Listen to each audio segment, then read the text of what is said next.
BRS ఎమ్మెల్యేలను కాంగ్రెస్ చేర్చుకోవడంపై తీవ్ర విమర్శలు చేశారు మాజీ మంత్రి హరీష్ రావు. గతంలో వైఎస్ హయాంలోనూ 12 మంది ఎమ్మెల్యేలను చేర్చుకున్నారని, కానీ ఆ తర్వాత పార్టీ నిలదొక్కుని 10 ఏళ్ల పాటు అద్భుత పాలన అందించిందని అన్నారు. ఇప్పుడు కూడా బీఆర్ఎస్పై కాంగ్రెస్ సర్కార్ కుట్ర చేస్తోందని ఆరోపించారు. పటాన్చెరు ఎమ్మెల్యే మహిపాల్ రెడ్డి పార్టీని వీడిన బీఆర్ఎస్ శ్రేణులు అధైర్యపడాల్సిన పని లేదన్నారు. 12 మంది ఎమ్మెల్యేలను తీసుకున్నారు, ఇంకా అయిపోయింది బీఆర్ఎస్ పార్టీ అనుకున్నారు. ఎమ్మెల్యేలు పోయినంత మాత్రాన బీఆర్ఎస్ పార్టీ పని అయిపోలేదు.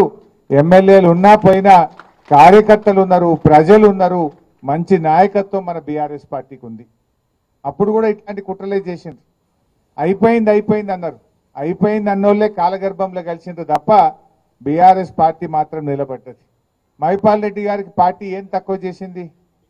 ఆయనను 3 సార్లు ఎమ్మెల్యేగా చేసి ఇవాళ ఆయనను గెలిపించింది మీరందరూ కూడా. బీఆర్ఎస్ కుటుంబం గెలిపించింది ఆయనను. మీరందరూ ఎంత కష్టపడ్డారు? మీరందరూ కూడా ఎంతో కష్టపడితేనే ఇలా మహిపాల్ రెడ్డి గారు గెలిచిండు. కానీ ఇలా కష్టాలు వస్తాయి. ఒక పార్టీ ప్రతిపక్షంలో ఉంటుంది. 10 ఏళ్ళు మనం ప్రభుత్వంలో ఉన్నాం కదా. 10 ఏళ్ళు ప్రభుత్వంలో ఉన్నప్పుడు మరి ఎన్నో కార్యక్రమాలు చేసినాం. నిజానికి పటాన్ చెరువుకు ఏది చేయలేదో చెప్పండి.